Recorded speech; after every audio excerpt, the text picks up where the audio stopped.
Asian regionalism. First, we're going to define what regionalism means. Regionalism refers to the decentralization of political powers or competencies from a higher towards a lower political level.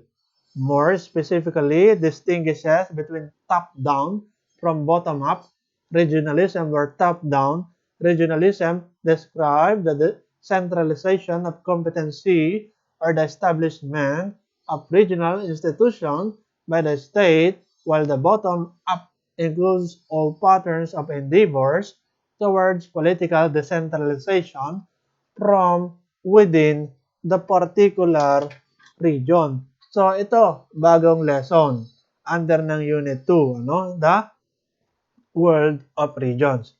Now, ito, para maging malinaw sa atin, di ba? Himayin muna natin uli. Nakalagay dito, decentralization. Di ba? Ating na-discuss na yung word, the decentralization, na para bang idea, transfer of control of an activity or organization to several local offices or authorities rather than one single one. So parang idea, kumbaga sa pagkain, yung pagkain, inihain mo, ay hahatiin mo sa bawat member ng family. So parang ganun, ano? Kumbaga nilalagyan natin ng something metaphor para mas ma-visualize nyo, mas maunawaan ninyo. The same as this, ano? Yung concept ng decentralization. Ito lang ay political power, yan mga nakalagay dyan, ano? It refers to the decentralization of political powers. Sige, basahin nga natin ulit, ano? Or competency from a higher towards a lower political level. More specifically, it distinguishes between top-down from bottom-up regionalism. So ano pa kapag sinabi natin na top-down regionalism? Sige, basahin natin, linawin natin ha.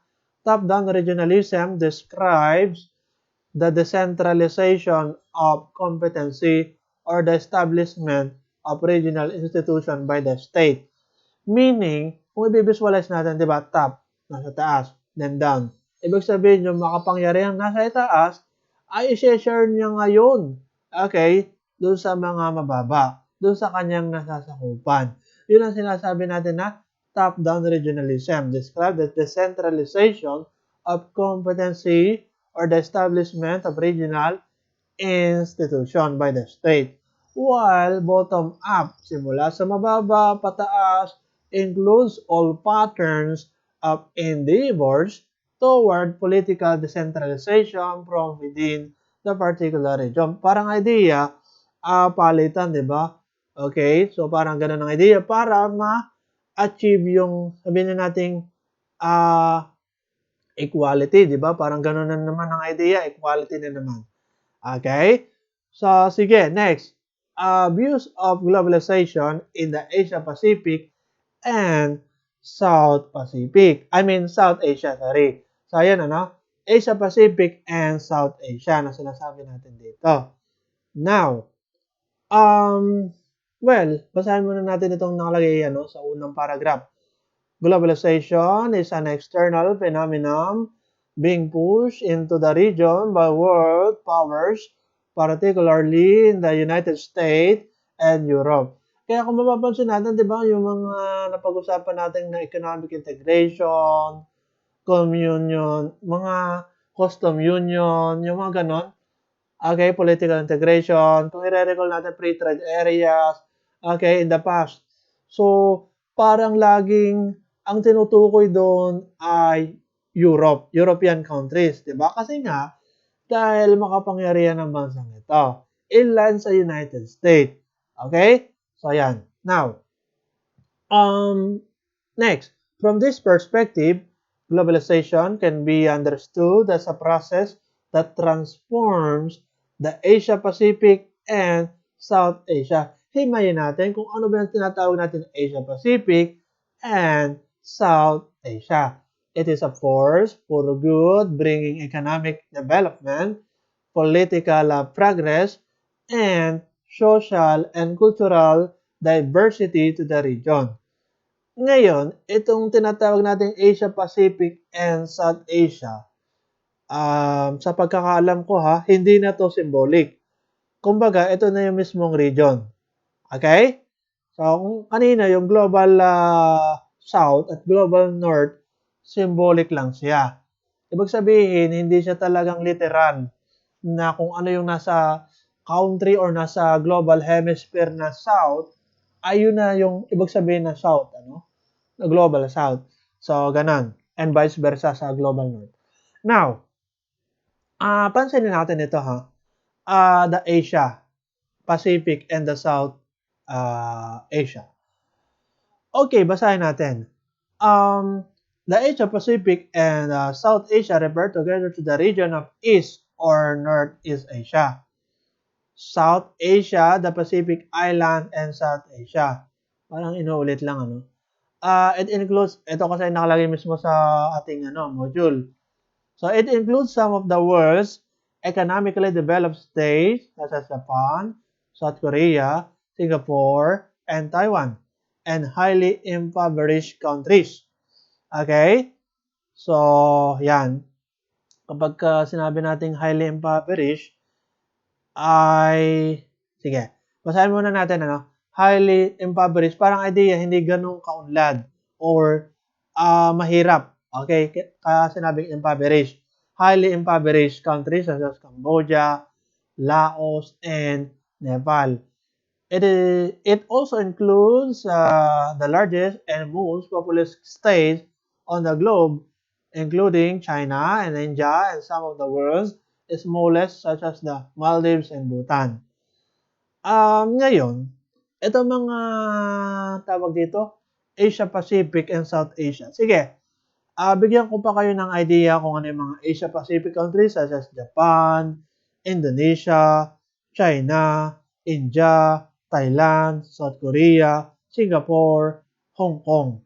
Ulitin natin, Japan, Indonesia, China, India, Thailand, South Korea, Singapore, and Hong Kong. Yun ang pinaka-common na masasabi natin na Asia Pacific countries.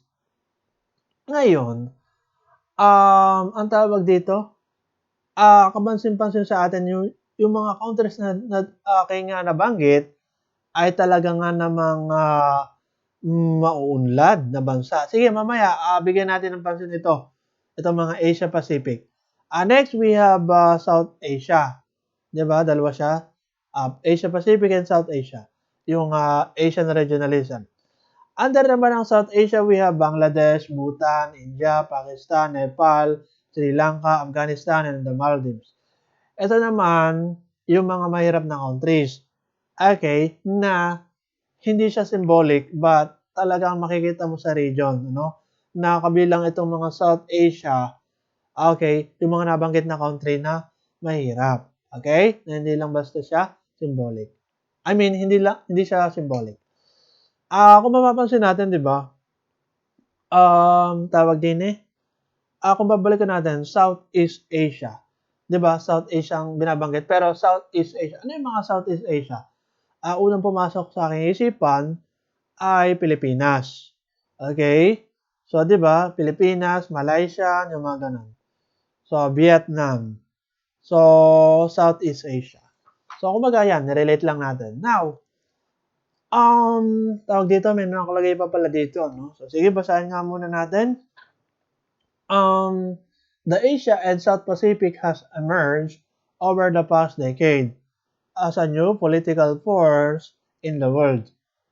Ibig sabihin, kung noon dati merong Global South at Global North, ay ngayon naman, ito naman ang pinagbabasihan, yung Asia and South Pacific.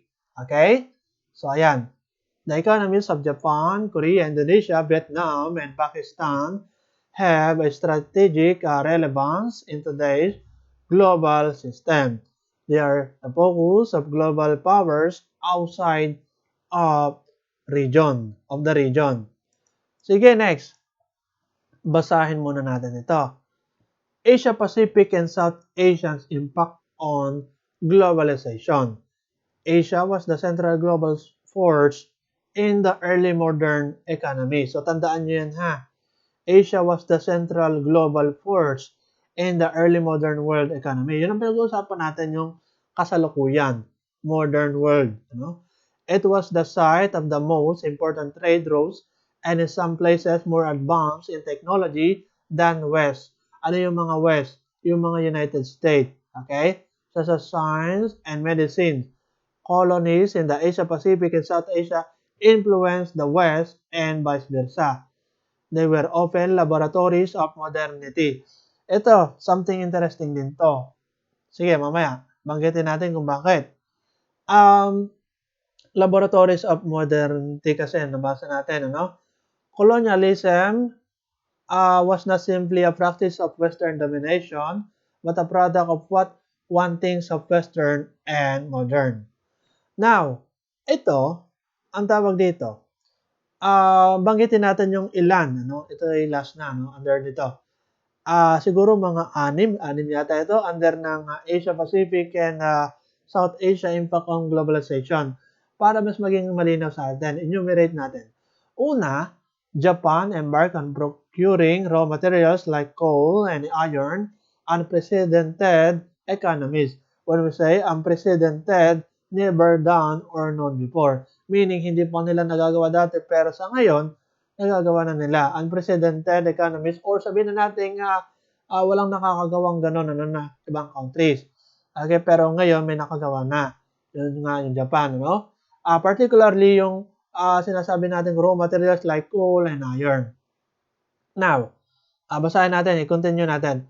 Unprecedented economies of scale allowing them to gain a competitive edge in the global manufacturing market as well as globalized shipping and procurement patterns which other countries modeled. Okay? So, ayan ang number 1. Next, we have number 2. China pursues similar patterns of development at present and is now the world's largest importers of basic raw materials such as iron and surpass Japan and the US and Europe in steel production. Kasi alam naman natin dito sa China, ang daming mga kumbaga maraming mga production ng mga kung ano-ano. Particularly ito ang sinasabi iron daw, ano, tsaka steel. Mas parang nadaig pa ng kumbaga production ng iron yung Japan and the US. Tsaka yun nga, steel production na ngayon, ano? So, ito pa matindi dito. Basahin natin. It also surpassed the World Bank in lending to developing countries. Sige, bigyan natin emphasis, ito. Alam nyo kasi, sa nangyayari sa kasalukuyan ng Pilipinas, 'di ba, naghihirap dahil ng pandemya, lalo na naghirap. Kaya parang dating, 'di ba, sa ating mga balita na nagdaan na pinapautang daw ng China ang ating bansa, ang Pilipinas. Kaya nga sinasabi ng iba, no, yung mga laban sa administrasyon. Sabi, tuta ang Pilipinas ng China, ganon-ganon. So, ito kasi ang China, lalo nang umunlad ng umunlad. Kaya, kumbaga ito, China, itong country ng China, kung mapapansin natin, dumiskobre na kung ano-ano na rin, kaya pati virus tinesting, pati kung ano nung pagkain tinesting, ayan, nagka-virus tuloy. So, parang ganun ang idea, di ba? So, anyway, going back sa sinasabi natin dito, it also surpassed the World Bank in lending to developing countries. So, yun na nga, sinabi natin, nagpapautang ang China ng $100 million, So, yun ang sinasabi natin sa ating bansa para dun sa vaccine. Okay? Para makaahon daw ang ating bansa, mga kung ano. So, kumbaga, para nag-initiate pa, di ba? Sila na nga yung nagawa ng, kumbaga, virus, sila pa yung ganun. Kumbaga, ang iniisip ko, parang dapat libre na nga, Okay. Anyway, pero kung makikita natin, di ba, nadaig pa daw ang World Bank. Alam naman natin na itong World Bank, ito yung pinagkukunan ng fund, Ito yung pinagkukunan ng mga budget, okay? Kapag ka umuutang yung different countries, okay? Kapag ka naghihirap, kapag ka kailangan na. Pero nadaig daw ito ng China, okay? So ayan, kaya nga sabi ko nga kanina, 'di ba? Inulit ko lang ay pinapautang ang Pilipinas ng bansang China ng $1,000,000 para lamang dito sa ating kinakaharap na pandemya. So parang mga gano'n, 'di ba? At saka hindi lang ating countries kundi ibang mga bansa. So ayan. Now, next nakalagay dito, no? It had an enormous impact on the availability and consumption of goods around the world. This simple scale of China development is shaping and furthering globalization. So, yan, nagle-level up na ang China, no? So, pero, yan. Anyway, marami tayong masasabi sa China.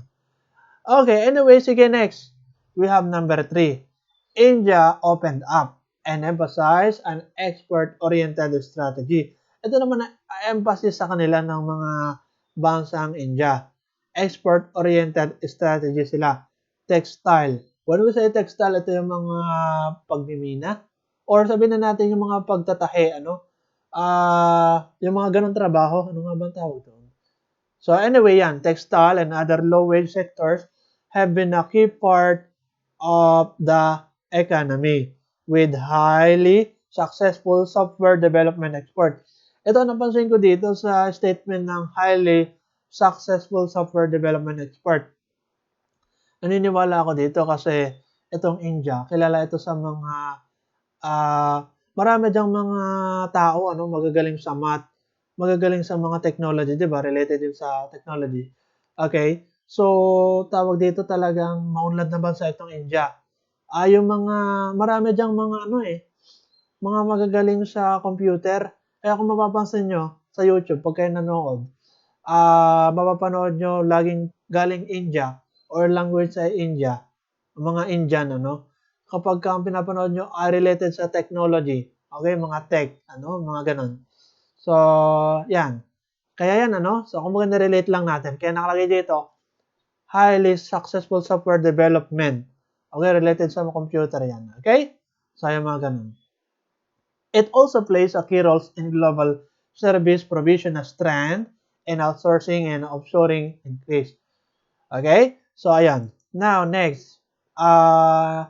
India and China have also become a major source of international migrant labor, which is also one of the fundamental characteristics of the era of globalization. This includes the migration of highly skilled labor into the high-tech industry based in Silicon Valley. India, China, and the Philippines were 3 of the top 4 recipient states of migrant remittance. Aba, pati naman Pilipinas, napasama dito. Okay. Anyway, ngayon ko lang nabasa, Anyway, next we have number 5. So, basahin na lang natin, The trend of the rising regional free arrangement in the Asia-Pacific and South Asia, this kind of regionalism would mean as a bulwark to globalization or as a compatible and even pushing forward the process of global economic integration. Regionalism can promote learning as ways domestic audiences to the benefits of free trade and form the institutional framework to scale up from regional cooperation or global cooperation. Regionalism can act as a springboard or globalization.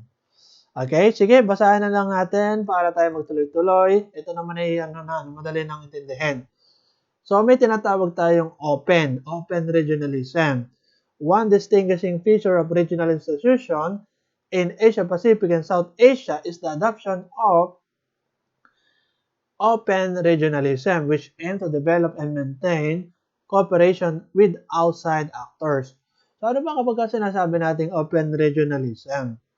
Sige, this is meant to resolve the tension between the rise of regional trade agreements and the push for global trade as embodied by World Trade Organization. So itong World Trade Organization, alam naman natin, is the only global international organization dealing with the rules of trade between nations. So ulitin ko, itong open regionalism, this is meant to resolve the tension between the rise of regional trade agreements and the push for global trade as embodied by World Trade Organization.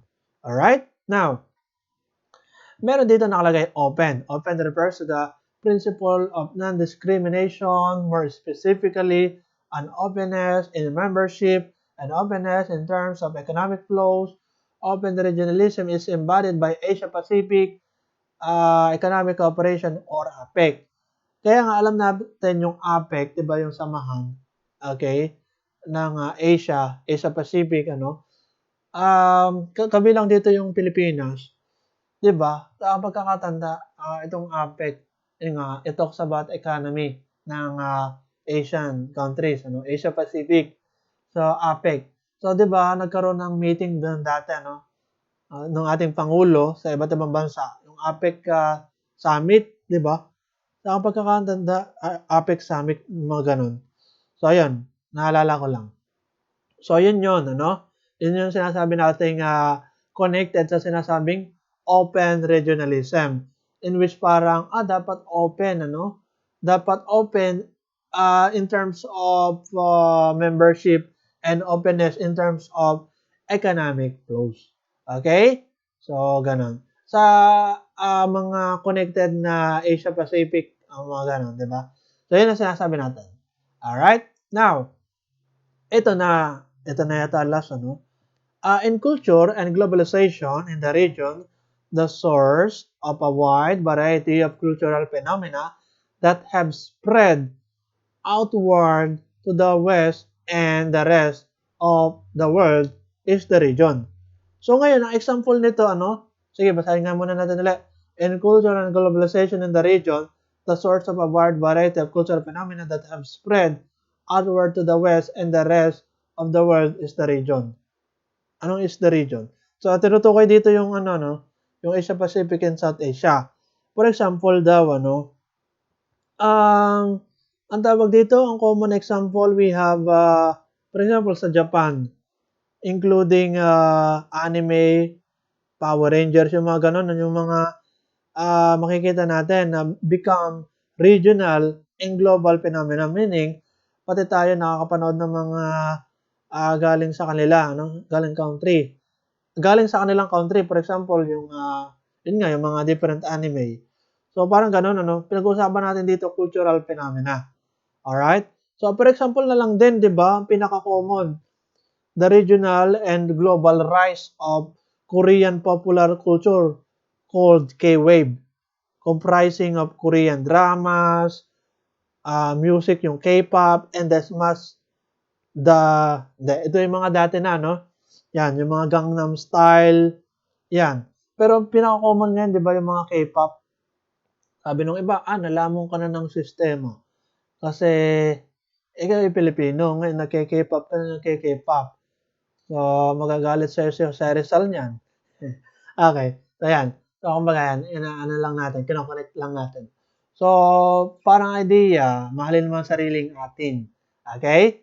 So anyway, pero pinag-uusapan naman natin dito yung cultural phenomena, wide variety of cultural phenomena na galing sa Asia Pacific, nakaka-epekto, okay, sa iba't ibang bansa or nakaka-influensya sa iba't ibang bansa. Yun na nga yung mga K-pop, Korean, drama, yung mga alam ko sa inyo maraming mahilig dyan. Well, it's normal naman. So wala namang masama dyan. Ang masama lang, kapag ka nasobrahan.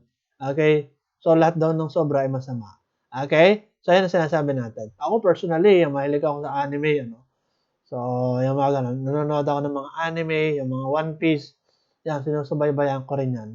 Pero yung mga K-pop, hindi ako nakikinig ng mga K-pop. So, ako, personal ko lang, kumbaga sinare ko lang. Alright? And then, alam ko rin sa inyo, marami, mahilig sa mga Korean dramas. Okay.